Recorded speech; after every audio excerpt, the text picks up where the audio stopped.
أعوذ بالله من الشيطان الرجيم. بسم الله الرحمن الرحيم. بسم الله. السلام عليكم ورحمة الله وبركاته.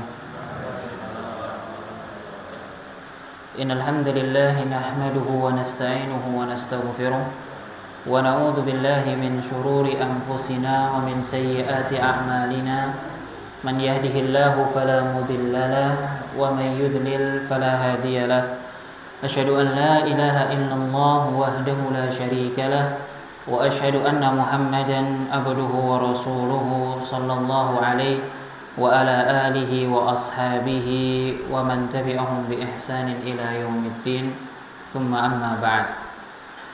Jemaah kaum muslimin yang dirahmati oleh Allah Subhanahu wa taala, segala puji bagi Allah atas segala kemudahan dan nikmat yang dengan izin Allah Subhanahu wa taala kita bisa berkumpul di rumahnya untuk belajar, untuk menuntut ilmu dan menghilangkan hal-hal yang mungkin masih belum kita tepat di dalamnya untuk kembali ke jalan yang lurus atas izin Allah Subhanahu wa taala. Salawat dan selamatan semoga tercurah kepada baginda Muhammad sallallahu alaihi wasallam, kepada para keluarganya, para sahabatnya, dan siapa yang meniti jalan beliau hingga bertemu di hari kiamat kelak. Amin ya rabbal alamin. Jemaah kaum muslimin, kita masih mengkaji terkait bagaimana cara agar seorang muslim bisa memiliki akhlak yang mulia. Karena akhlak yang mulia ini sangat penting sekali dalam Islam, dan telah kita sebutkan banyak keutamaan dan banyak fadilahnya, yang mana dengan akhlak tersebutlah Islam itu tampak. Islam itu akan ada syiarnya, akan muncul jati dirinya. Yang mana sekarang ini banyak dari kita seorang muslim, tapi banyak juga dari kita yang tidak menampakkan syiar Islam tersebut. Dan ini yang perlu kita wujudkan sebagai seorang muslim, bagaimana kita mengembalikan atau mewujudkan, menanamkan pada diri kita, anak cucu kita, agar kita bisa menjadi sebagaimana yang dahulu Rasulullah dan para sahabatnya jalankan. Dan alhamdulillah Allah sudah memudahkan kita untuk mempelajari dasar dari segenap hal-hal yang bisa membantu seseorang untuk mencapai akhlak mulia. Yaitu kemarin ada yang namanya sabar, ya, sebagai puncaknya. Kemudian ada yang namanya iffah, yaitu menjaga harga dirinya, tidak menjatuhkan dirinya dalam kehinaan. Kemudian ada yang namanya berani, dan yang terakhir adil. Dan kemarin sempat kita bahas untuk adil, ini akan kita sedikit singgung pada pertemuan malam hari ini insya Allah. Nah, jemaah rahimani wa rahimakumullah, apa itu adil? Ya, kalau kita melihat bahasa Indonesia, adil itu selalu berkaitan tentang hukum-hukum, selalu berkaitan tentang penguasa. Kita selalu menuntut orang untuk adil, ya. Tapi terkadang kita sendiri melupakan bagaimana kita kepada orang lain. Kita selalu menuntut diri kita untuk dipenuhi haknya, tapi kita jarang memenuhi hak orang lain. Dan ini bukan sikap yang adil. Adil itu maknanya luas sekali, ya. Kalau diartikan secara harfiah, adil itu mungkin bisa dikatakan pertengahan, ya, ada di tengah-tengah. Makan adil bagaimana? Yaitu tidak kurang dan juga tidak berlebihan, ya. Kemudian dalam infak, dalam mengeluarkan harta misalnya untuk membelikan keperluan, maka harus adil juga. Jangan sampai pelit, ya, butuh sesuatu tapi dia enggan membelinya, padahal dia punya uang, atau sampai berlebihan, ya, semua yang dilihat diambil, ya.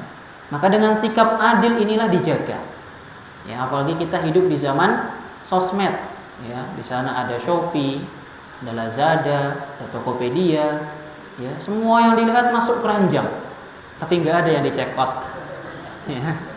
Nah, ya, kalau di check out semua namanya nanti apa? Tabdzir. Ya, ini berlebihan dan ini tidak masuk dalam kategori adil. Ya, Jadi alhamdulillah kalau belum sampai di jackpot berarti masih dalam taraf ya, tidak ada uang ini. Ya. Nah, dan adil banyak sekali macamnya kepada anak-anak ya, dalam memberikan uang jajan misalnya, dalam memberikan hadiah ya, atau kepada istri, kepada keluarga, adil kepada tetangga, tidak membedakan.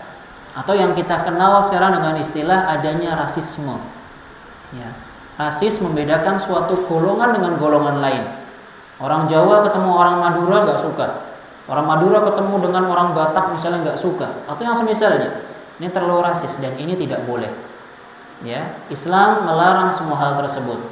Ya, semua orang ya Islam itu sama di sisi Allah Subhanahu wa taala. Yang membedakannya hanyalah ketakwaannya. Ya, dan bagaimana tahu takwanya? Yang tahu hanyalah Allah Subhanahu wa taala. Dan kita sudah ambil ya pembahasan takwa itu di sangat awal sekali. Nah, kaum muslimin rahimani wa rahimakumullah. Jadi adil itu maknanya sangat luas sekali. Maka jangan selalu diartikan adil itu hanya berkaitan tentang hukum-hukum. Walaupun kalau kita gambarkan ya, termasuk larangan dalam Islam adalah hukum yang tajam ke bawah dan tumpul ke atas. Ya, itu dilarang dalam Islam karena tidak adil. Atau menghukumi orang-orang yang dibilang istilahnya dia punya mandat, dia punya kedudukan di sisinya atau keluarganya, ya. Atau mungkin dia malah justru membuat orang-orang yang bukan dia kenal atau orang-orang yang dia tahu orang ini lemah, akhirnya dia hukumi dengan bebas. Ya. Bahkan Rasulullah SAW mencontohkan ya, untuk ya, putri beliau sendiri dalam hukum. Beliau mengatakan, seandainya Fatimah binti Muhammad mencuri, aku sendiri yang akan memotong tangannya. Ya. Dan dalam Islam itu tidak diperbolehkan yang namanya persaksian keluarga. Ya, ini untuk apa? Menunjukkan keadilan. Karena yang namanya keluarga, walaupun anak ke bapak hubungannya nggak dekat, istri ke suami nggak dekat, tapi kalau salah satu keluarga tersebut mendapatkan masalah, pasti akan apa? Tetap membela keluarganya. Maka dalam Islam tidak boleh. Ya, bahkan hal ini pernah terjadi kepada Ali bin Abi Thalib, yang mana ketika baju perangnya, ya, anda lupa antara baju perang ataupun tamengnya, dicuri oleh seorang Yahudi. Jelas-jelas di baju perang tersebut tertulis Ali bin Abi Thalib. Ya, mau diminta sama Ali, bilangnya ini punya saya beli. Padahal Ali tidak pernah menjual benda tersebut. Akhirnya bagaimana? Ali bilang, ayo kita datang berhukum. Ya, kita datang ke majelis hakim. Ya, kita berhukum milik siapa baju perang ini. Ya, sampai di tempat apa? Hakim. Ali saat itu sudah menjabat sebagai seorang khalifah. Kalau sekarang istilahnya presiden. Ya, bukan gubernur lagi, bukan bupati yang tingkatnya, ini presiden, Bapak-bapak. Kalau ada presiden datang ke bapak terus bilang ini baju saya, ya, kira-kira ajudannya langsung ngambil atau enggak? Langsung ngambil semuanya. Oh iya bener nih punya bapak presiden. Kamu ngambil di mana? Oh kamu pencuri. Ya. Seorang yang berkuasa. Tapi lihat bagaimana Islam mengajarkan adil kepada semua orang. Bukan hanya untuk kaum muslimin saja, tapi juga untuk orang-orang selain Islam. Ya. Ketika sampai di tempat pengadilan, ya, ahli disambut. Ya, presiden datang ke tempat hakim, disambut sama hakimnya. Kemudian mengatakan, wahai ya Amirul Mukminin, apa kebutuhanmu? Aku ingin berhukum ya atas baju perangku yang ada di orang Yahudi ini. Ya, kalau ini kepentinganmu maka mengantri. Presiden disuruh ngantri, Bapak-bapak. Zaman sekarang ada enggak? Enggak ada. Ya. Ini seorang khalifah, bahkan kekuasaannya lebih besar dibandingkan presiden. Tapi Islam ini Islam yang sesungguhnya, yang harusnya diterapkan di negeri-negeri kaum muslimin, yang mungkin jarang kita lihat akhlak seperti ini. Ya. Ketika hal tersebut urusannya pribadi, maka mengantri. Dahulu kan banyak orang yang ingin menyampaikan hajatnya juga. Tapi kalau urusan negara, urusan umum, ya, urusan masyarakat secara luas, maka baru didahulukan. Tapi saat itu Khalifah Ali datang karena kepentingan pribadinya, maka mengantri. Di sini saja sudah heran orang Yahudi.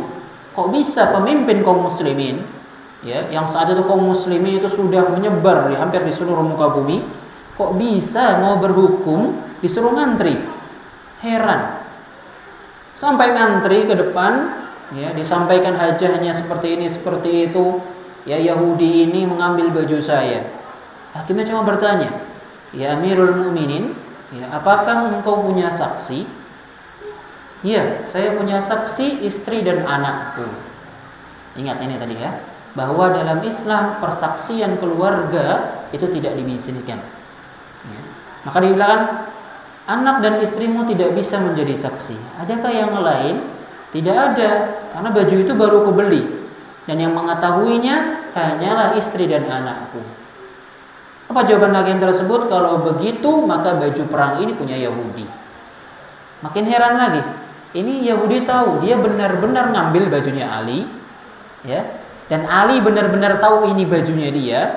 Bahkan dia berhukum dengan hukum Islam, yang mana saat itu dia menjadi pemimpin kaum muslimin.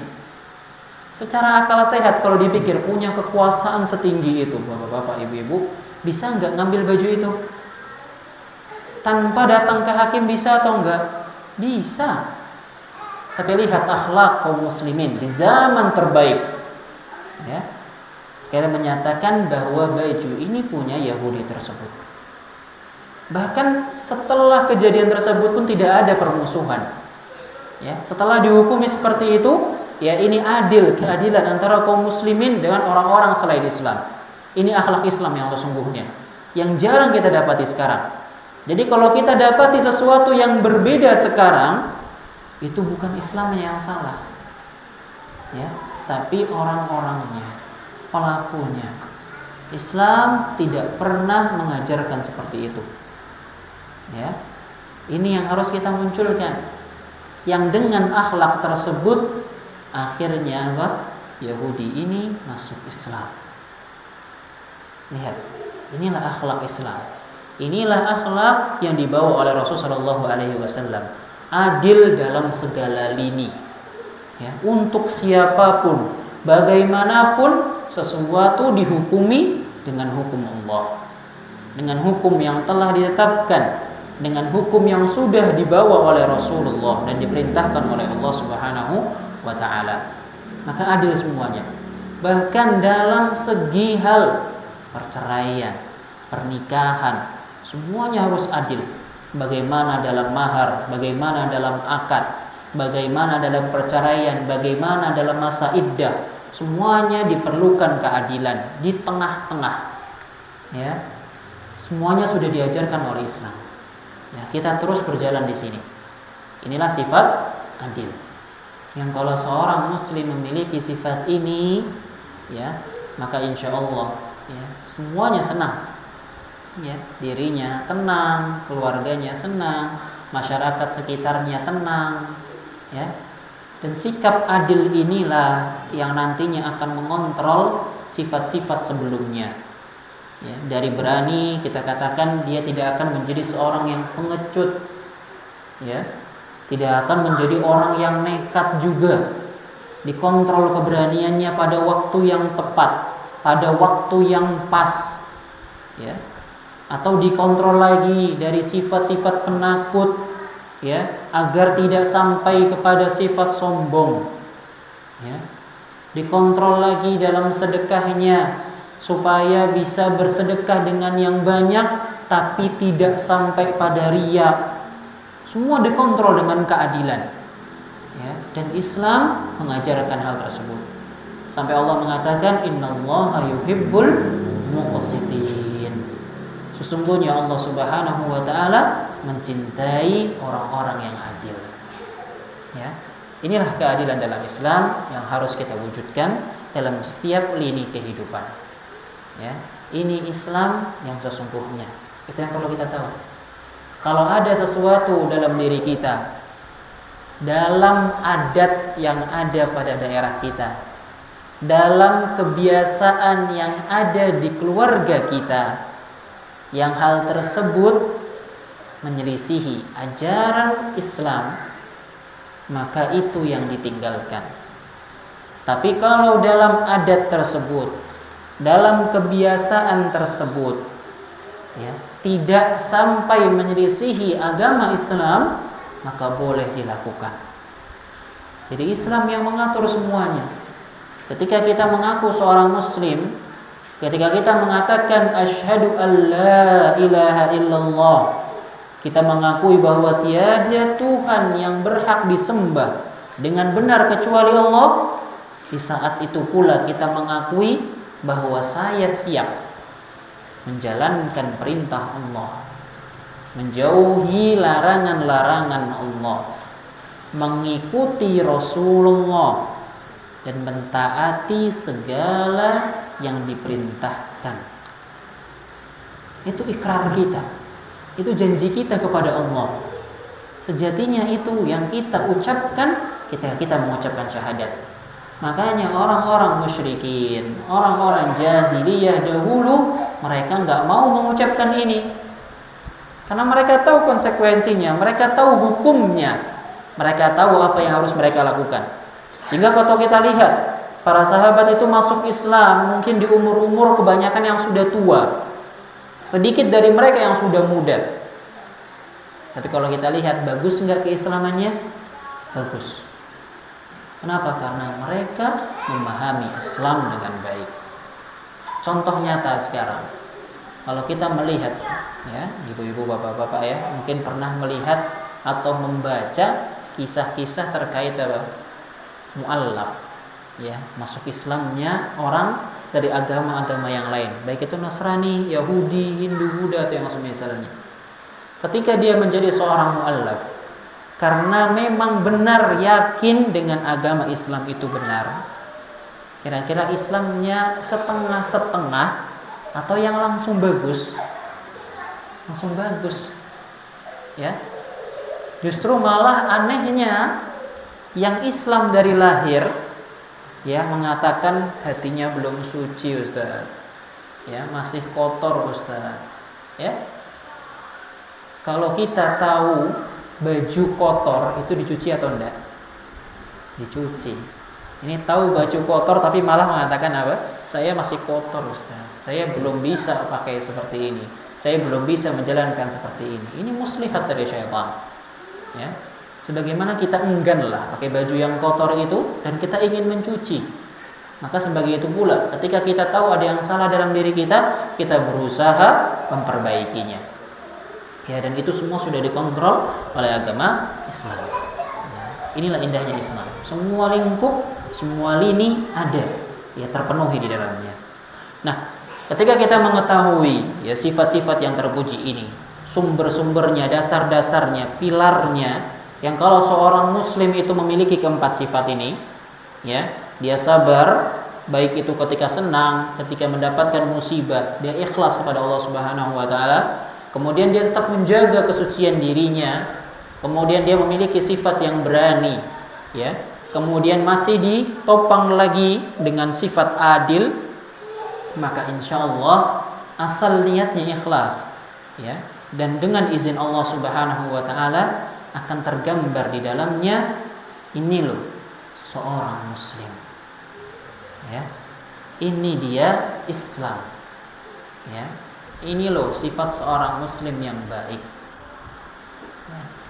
Nah, sekarang kita akan melihat, ya, dan tentu, ya, sebelum kita masuk kepada pembahasan setelahnya, kita perlu mengucapkan doa dulu atau berdoa kepada Allah. Sebagaimana yang kita ucapkan, ya, Allahumma arinal haqqa haqqa warzuqna tiba'ah. Ya Allah, aku tunjukkanlah kepadaku kebenaran. Ya, tadi kita sudah sebutkan jalan-jalan kebenaran mencapai akhlak mulia. Apa dalam doa kita? Tunjukkan kepada kami kebenaran, warzuqna tiba'ah, dan berikanlah rizki kepada kami untuk bisa mengikuti jalan tersebut. Ya, ini doa kita. Kemudian ketika kita sekarang akan mempelajari lawannya, yaitu akhlak al-madmumah, akhlak yang tercela, poros-poros dari akhlak yang tercela. Kita katakan gimana? Wa arinal batila batila, ya, warzuqna ijtinabah. Ya. Dan tunjukkanlah kepada kami sesuatu yang batil, sesuatu yang salah, sesuatu yang tidak benar, dan rizkikanlah kepada kami, ya, penghalangnya atau kejauhan dari hal-hal tersebut. Ya. Jadi setelah 4 tadi kita berdoa kepada Allah, semoga kita bisa menjalankan atau mengamalkan 4 hal tadi. Kemudian ketika kita akan mempelajari 4 hal berikutnya terkait akhlak yang tidak terpuji, maka kita meminta Allah agar Allah menjauhkan kita dari akhlak-akhlak ini. Ya, dirutinkan terus doanya supaya apa? Benar-benar melekat dan difahami. Ya. Permintaan atau doa ketika faham, maka itu termasuk salah satu kunci mudah dikabulkan. Ya, sebagaimana kalau kita tanya nih bapak-bapak, ibu-ibu, sudah berumur semua insya Allah, ya, kalau baca Al-Fatihah tuh paham enggak? Hah? Ibu-ibu baca Al-Fatihah paham enggak kira-kira? Ini tiap sholat loh ini, sehari berapa minimal dibaca itu? Hah? 2, 4, kemudian 4, masih 3, kemudian tambah 4 lagi. Berapa itu? 12, 15, 17 kali. Itu masih dalam yang wajibnya saja. Itu minimal sehari dibaca 17 kali. Dan itu doa. Kita paham atau enggak dengan doa tersebut? Ya. Padahal kita ketika apa? Imam mengucapkan waladhdallin, serempak mengucapkan amin. Ya, bahkan anak-anak kecil amin. Ya. Apa arti amin? Ya Allah kabulkanlah. Ini kan doa. Ya, dari awal yang kita baca semuanya doa semua. Ya. Tapi hal tersebut ya barulah bisa nantinya bermanfaat bagi kita ketika kalau kita lebih paham lagi apa yang kita ucapkan, apa yang kita minta kepada Allah, apa yang kita ingin Allah jauhkan kita darinya. Ya, itulah pentingnya doa. Ketika apa? Kita paham. Maka perbanyak doa ya, supaya kita bisa terhindar dari hal-hal yang dimurkai oleh Allah Subhanahu wa taala. Nah, adapun 4 akhlak tercela yang dibangun di atasnya. Ya, kalau seseorang ini punya salah satu dari sifatnya saja, ini sudah bisa menjadikan dia punya akhlak yang tercela, punya akhlak yang dimurkai oleh Allah Subhanahu wa taala. Keempat hal tersebut, yang pertama adalah kebodohan. Ya, bodoh. Insyaallah sudah tahu semua apa itu arti bodoh. Kemudian yang kedua adalah zalim. Ya. Yang kedua adalah zalim. Kemudian yang ketiga adalah mengikuti syahwat, mengikuti hawa nafsunya. Kemudian yang keempat adalah mudah marah. Keempat hal ini, ya, kalau kita tadi bilang untuk 4 hal sebelumnya, ketika hal ini ada di manusia, maka dia sudah memiliki satu tiang penegak agar dia bisa memiliki akhlak yang mulia. Kemudian kalau ada satu sifat ini dari 4 sifat tercela yang kita sebutkan tadi, bodoh, kemudian zalim, mengikuti hawa nafsu, kemudian diakhiri dengan mudah marah, ya, maka seakan-akan dia sedang membangun pilar untuk menuju kepada akhlak yang tercela, kepada sesuatu yang dimurkai oleh Allah Subhanahu wa taala. Ya. Dan tentu dari kita pun kalau disifati dengan sifat ini enggak ada yang mau. Ya, kalau disifati dengan sifat yang pertama, kamu orang penyabar. Si sabar. Terima atau enggak? Terima. Pemarah itu. Terima atau enggak? Enggak mau. Ya. Disifati lagi, itu dia orang yang suci. Ya. Senang kita. Ya. Kalau disifati dasar itu orang bodoh. Ada yang terima atau enggak? Ya. Malah kalau ada orang mengatakan, oh iya saya bodoh, waliyadzubillah. Ya. Kok bisa senang di dalam sifat yang tercela ini? Ya. Walaupun dalam Islam, ya Rasulullah SAW mengatakan, rufi'al qalam antara, yaitu orang-orang yang terpaksa, orang-orang yang lupa, dan orang-orang yang bodoh. Ya, tapi yang bodoh di sini, ya, itu adalah bodoh yang memang tidak mau mengetahui kebenaran. Ya. Kita tadi kalau kita singgung sedikit ya, kita hidup di zaman yang serba mudah, serba apa-apa itu bisa dicari. Ya. Maka nggak ada alasan bagi kita untuk menutup diri dari ilmu. Maka yang dikatakan bodoh, ya, itu adalah apa? Bodohnya dia tentang Allah. Ya, dan ini menjadi pembahasan kita, yaitu bodohnya dia tentang Allah. Bagaimana tadi seorang muslim tidak mengenal Rabbnya. Kemudian bodohnya dia tentang agama. Bagaimana seorang muslim tidak mengetahui apa itu Islam. Ya. Kemudian yang terakhir adalah bodohnya tentang hukum-hukum syar'i. Ya. Ketika terdapat kebodohan dalam 3 hal ini, maka inilah yang menyebabkan kaum muslimin menjadi lemah. Ya. Kaum muslimin menjadi lemah karena kebodohan ini. Kebodohan tentang Allah. Ya, kalau kita ditanya, ya bapak-bapak, ibu-ibu, percaya adanya Allah? Percaya adanya Allah? Percaya, dan harus percaya, yakin. Ya.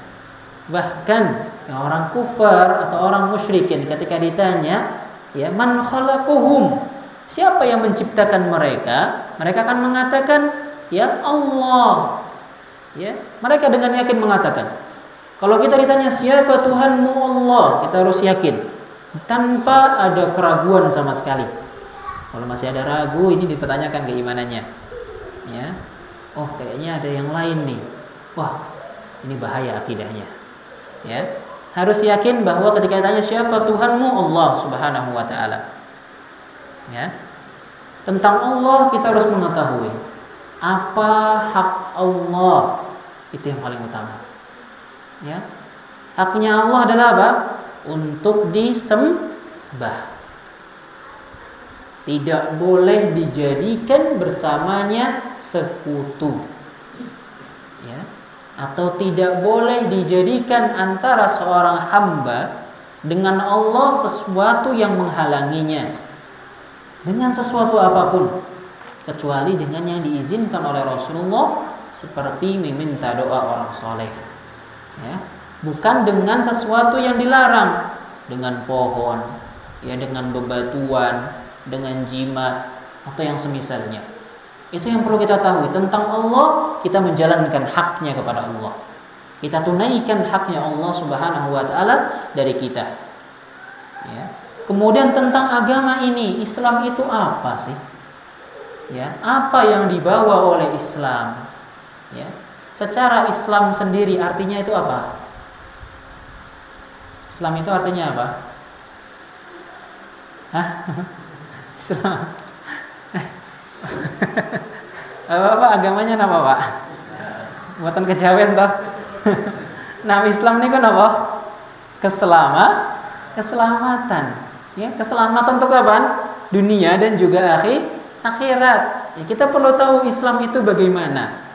Ya, karena ini akan membawa kita selamat dunia akhirat. Ya. Kemudian yang terakhir barulah apa? Kita tidak atau harus mempelajari terkait hukum-hukum Allah. Mana yang Allah bolehkan, mana yang Allah larang, ya, mana yang Allah benci, mana yang boleh saja dilakukan dan tidak mendapatkan dosa, kita harus pelajari. Ya. Sehingga Nabi SAW mengatakan, man yuridillahu bihi khairan yufaqihu fid din. Barang siapa yang Allah inginkan darinya kebaikan, maka Allah akan fahamkan dia tentang agama. Ya. Agama apa? Tentu agama Islam. Ilmu apa? Ilmu tentang Al-Quran dan hadis. Ya. Maka bersyukur kita. Ketika kita mempunyai ilmu, ya, kita syukuri. Kita cari keberkahannya dengan mengamalkannya. Ya, makanya ada istilah, ya, Anda lupa apakah ini hadis atau sebuah perkataan dari salah seorang ulama. Beliau mengatakan ta'allamu ta'lamu fa idza alimtum fa'malu. Ya, ta'allamu, belajarlah, ya, ta'lamu. Dengan belajar tersebut engkau akan mengetahui. Ya, fa idza alimtum, ketika engkau sudah tahu, fa'malu, maka amalkan. Itulah sejatinya. Ya. Dalam beragama kita seperti itu. Kita tahu ini benar, kita jalankan. Kita tahu ini salah, kita tinggalkan. Sudah. Mudah, ya. Tidak perlu kita dalam beragama itu mengatakan, oh Rasulullah itu tidak mencontohkan, ya, para sahabat itu enggak melakukan, tapi ini baik kok. Ya, ini sesuatu yang baik, ini sesuatu yang indah, ya. Kenapa nggak boleh? Jangan. Dalam agama kita tidak boleh seperti itu. Ketika Rasulullah mencontohkan, Rasulullah pernah melakukan, sahabat melakukan di zaman Rasulullah, dan Rasulullah tidak melarang, maka kita ikuti. Ya, maka kita ikuti. Tapi ketika itu ada larangannya, ya, bahkan kalau dilarang, maka kita harus benar-benar menjauhinya. Tidak ada toleransi di sini. Ya, jangan mudah-mudahan. Kita pernah mendengar innad dina yusron. Ya, sesungguhnya agama itu mudah, tapi tidak untuk dimudah-mudahkan. Ya, agama itu mudah, tapi tidak untuk dijadikan bermudah-mudahan. Nah, kaum muslimin rahimani wa rahimakumullah, ya, pentingnya kita melindungi diri, ya, dari kebodohan. Akibat kebodohan itu sangat banyak sekali. Termasuk ciri-ciri orang yang memiliki sifat bodoh itu adalah apa? Pandangannya, paradigmanya, ya, cara menilai sesuatu, ya. Dia akan menilai sesuatu yang harusnya itu baik, tapi terlihat buruk bagi dia. Ya, ini karena apa? Kebodohan tentang agama. Ada orang yang mungkin, ya, suka membantu orang lain. Ini perilaku baik atau bukan? Baik.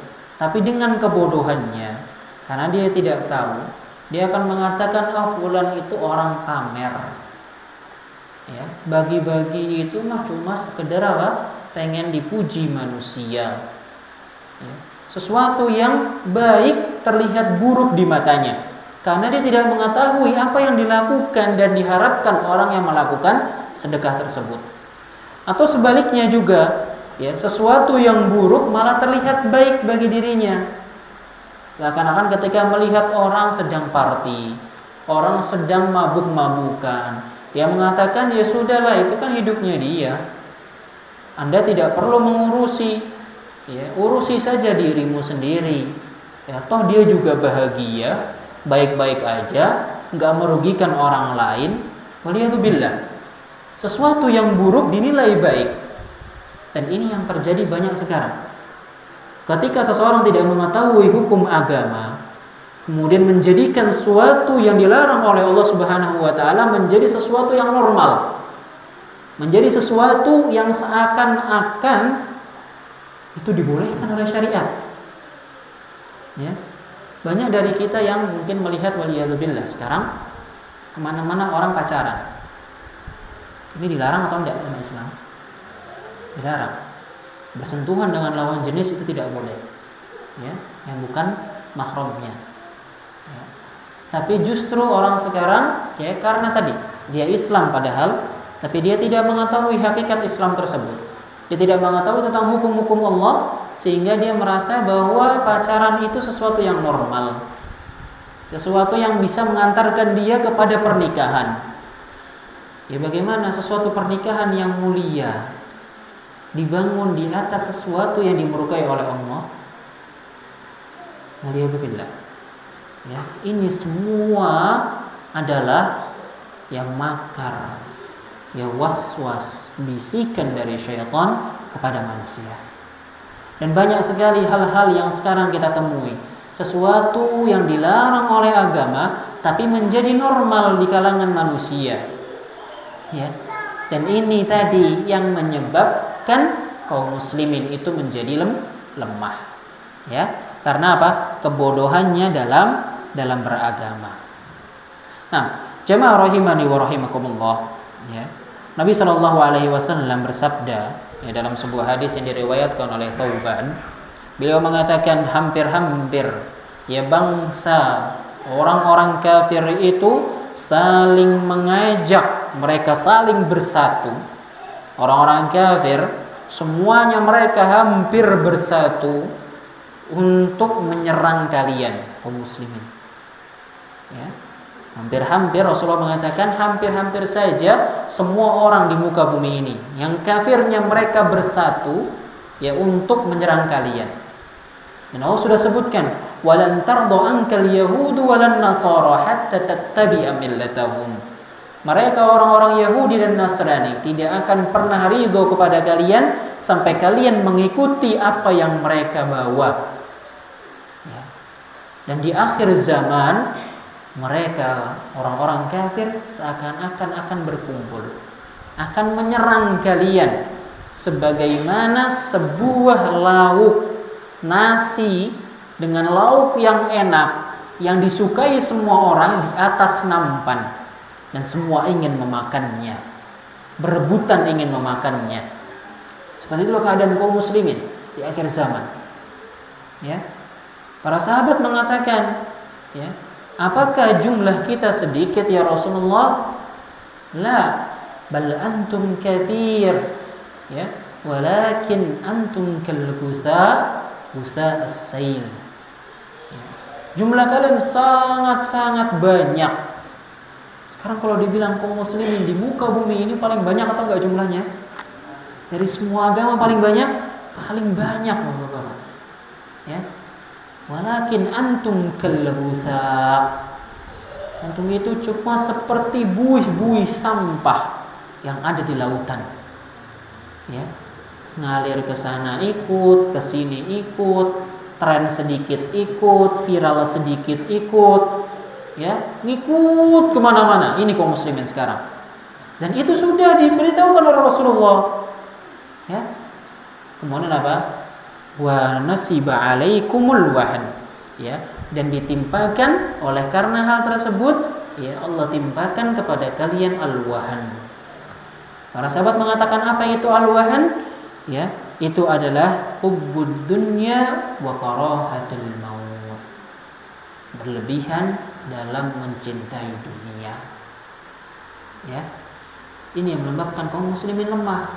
Makanya kita dapati akhlak-akhlak kaum muslimin ini justru malah jauh dari yang namanya Islam. Justru malah kita dapati orang-orang yang bukan selain Islam, mereka lebih bisa berakhlak mulia. Ya. Beberapa negara yang mungkin mempraktikkan hukum-hukum Islam menjadi negara yang bagus. Ya. Mungkin kita pernah melihat bagaimana negara Jepang. Ya, bagaimana dengan tertibnya, patuhnya mereka dengan pemerintah, ya, bagaimana kejujuran mereka sampai dinobatkan apa? Sebagai negara paling jujur di dunia. Ya, ini sebenarnya hukum Islam. Ya, Rasulullah sudah mengajarkan sejak dahulu kala. Tapi sifat ini hilang sendirinya dari kaum muslimin. Kenapa? Karena kecintaan yang berlebihan terhadap dunia. Kemudian juga karena takut akan kematian. Ya. Banyak takutnya kaum muslimin sekarang. Cintanya dengan dunia, yang dikejar dunia terus. Ya. Maka kadang coba renungi. Terkadang seorang muslim itu kuat sekali. Ya. Bekerja lembur jam 7 pagi sampai jam 7 malam. Kuat matanya. Ngantuk pun ditahan. Capek pun ya masih dikuat-kuatin. minta ada orang yang mijetin. Yang ngantuk matanya sudah ini menyiapkan kopi. Gak cukup 1 gelas 1 liter. Ya, misalnya. Semua usaha dia lakukan ketika dia bekerja. Ya. Tapi coba ketika ya akhi, ya, ini Al-Qur'an baca 1 lembar. Ya, 1 lembar. Ya. Mungkin apa? Baru dibaca setengah muka. Serat. Ya. Tadulah istirahat dulu. Ya. Atau mungkin baca duduk, aduh pegel banget. Tadulah rebahan dulu. Ya. Tiba-tiba baru belum dapat 1 lembar. Ya. Sudah banyak gangguan dan tidak diusahakan. Ya. Ini lemahnya kaum muslimin. Padahal itu sesuatu yang apa? Menjadi harusnya kebiasaan seorang muslim. Ya. Datangnya waktu sholat, ya. Kemudian juga datangnya perintah-perintah Allah. Ada orang yang membutuhkan. Seakan-akan kita berusaha menutup diri. Kita seakan-akan tidak tahu keadaan sekitar kita. Merasa kita ini eksklusif. Ya. Kita hanyalah kita. Ya. Dan jangan sampai, ya, ketika kita sudah mempelajari akhlak yang baik, bagaimana kita berinteraksi kepada manusia dan bagaimana kita berinteraksi pula kepada Allah, jangan sampai ilmu yang sudah kita miliki menjadikan kita orang yang eksklusif. Ini hati-hati. Apa maksudnya? Yaitu ketika semakin kita berilmu, kita hanya mau bergaul dengan orang yang berilmu. Ini aib. Ya, ini adalah sebuah aib. Ya. Ketika kita memiliki ilmu, hendaknya kita mengajarkan orang yang belum punya ilmu. Itulah Islam. Inilah Islam. Justru jangan sampai ketika kita memiliki teman yang belum paham agama, kita sudah mengaji, kita sudah tahu ini benar, ini salah, kita masih punya teman yang salah, kemudian kita jauhi dia. Enggak. Tapi kita berusaha justru lebih baik. Ini loh, dengan saya mengaji, dengan saya tahu ilmu, saya jadi seperti ini. Bukan akhirnya dengan mengaji kita justru menjauhi keluarga. Dengan mengaji kita justru malah gampang-gampangan menuduh orang itu sesat, menuduh orang lain berada jalan yang kesalahan. Ya, bukan seperti itu Islam mengajarkan. Tapi dengan lemah lembut. Ya, dakwah dengan lemah lembut dan sabar. Ya, dan terus dengan sabar. Itulah Islam, ya. Dan ini kembali lagi ke sifat yang sebelumnya tadi, yaitu adil. Bagaimana kita harus adil dalam berilmu. Kita patok diri kita untuk tidak berlebihan, ya, ataupun juga tidak terlalu sampai menjauhi. Ya. Nah, jemaah rahimani wa rahimakumullah. Ya, maka kita berlindung dari yang namanya kebodohan tentang agama kita, tentang hukum-hukum kita. Ya. Allah Subhanahu wa taala mengatakan, ya, mencela orang-orang yang bodoh. Beliau mengatakan, Allah Subhanahu wa taala mengatakan, walakinna aktsaruhum yajhalun. Akan tetapi kebanyakan manusia itu bodoh. Ya. Kenapa kita bisa dikatakan bodoh? Ya. Selalu terkadang, ya, ini misalkan dengan sesuatu yang duniawi itu terkadang kita baru sadar. Ya. Ketika ada orang yang setiap hari memberikan kita apa? Uang, contohnya makanan, uang, ya, pagi dikasih 100.000, siang 100.000, ya, malam 100.000, sore 100.000, sehari 1 juta misalnya, cuma-cuma, ya, cuma-cuma, ya. Kira-kira sayang nggak kita sama orang tersebut? Nah, kira-kira ada nggak orang yang nggak kerja, atau ada nggak yang masih kerja lagi? Nah, kalau ada nih orang yang seperti itu, ya, ibu-ibu nih biasanya senang nih. Kalau dikasih 1 hari 1 juta ibu-ibu, sayang nggak sama orang tersebut? Sayang. Jangankan 1 juta, ya. Coba kalau dikasih 10 juta, makin sayang. Ya. Anak pun juga seperti itu. Sehari ini misalnya dikasih 5.000 jajannya, tiba-tiba bapaknya dapat rezeki dikasih 100.000, senang nggak? Senang, ya. Ya. Besoknya dikasih 100.000 lagi, makin senang. Kemana-mana bapaknya ada pergi dia ikutin terus. Ya, istrinya kemana-mana, suaminya pergi kemana, istrinya pengen ikut terus. Karena tahu semua apa yang diinginkan istrinya diturutin sama suaminya. Anaknya butuh apa dituruti oleh ayahnya. Ini belum Pak, dari permisalan dunia ini ya. Kita tuh sadar loh seperti itu. Ya. Di sisi lain Allah Subhanahu wa taala memberikan semua nikmatnya kepada kita, ini cuma-cuma. Tapi kita yang tidak sadar. Ya. Kita diberikan nikmat, masih bisa melihat dari kecil sampai sekarang. Kita bisa mendengar dari lahir sampai sekarang. Kita bisa tumbuh sehat. Makanan yang kita makan bisa memberikan kita energi, memberikan kita kekuatan. Lisan kita masih bisa berzikir. Ya. Tangan kita masih bisa kita gunakan untuk bekerja. Kaki kita masih bisa kita langkahkan ke rumah Allah. Ya, lisan kita masih bisa bertutur kata yang baik. Ya, akal kita masih sehat. Ya, semua tubuh dalam jasmani kita diberikan kesehatan, afiat. Dijauhkan dari musibah. Kita diberikan tempat tinggal yang nyaman. Kita diberikan kendaraan yang bisa menopang membawa kita kemanapun kita ingin pergi. Dan Allah masih mampukan kita dari segi harta. Apakah ini nikmat yang sedikit? Sangat banyak. Tapi kenapa kita malah ingin menjauh dari sang pemberi nikmat ini? Ini yang perlu kita sadari. Ya. Makanya kita perlu mengenal Allah. Ya. Allah itu ada yang namanya sifat rububiyah. Allah itu punya sifat rububiyah, yaitu Allah menciptakan, Allah memberi rizki, Allah yang memberikan karunia, Allah yang memberikan kasih sayang, semuanya. Itu kita kenal Allah. Kalau kita mengenal Allah, ya, kita tahu Allah, kita tidak bodoh tentang Allah, maka kita akan sampai pada tahap yang ini. Itu kita akhirnya apa? Bisa memikirkan sesuatu dengan tenang. Kita yakin semuanya milik Allah, semuanya akan kembali kepada Allah. Semua ini titipan Allah, maka kita berikan supaya itu akan menjadi haknya Allah lagi. Ya. Ini dalam perihal dunia. Makanya tadi kita bilang yang menyebabkan lemahnya kaum muslimin hubbud dunya. Dan ini fitnahnya kaum muslimin memang. Fitnahnya umatku adalah pada harta. Ya, dicoba dengan harta. Kebanyakan orang meminta supaya saya jadi orang kaya, tapi mereka lupa meminta bagaimana harta tersebut menjadi berkah. Ya. Salah satu harta yang berkah adalah ketika Allah semakin menambah hartanya, maka semakin dia taat kepada Allah. Ini perlu dikenali.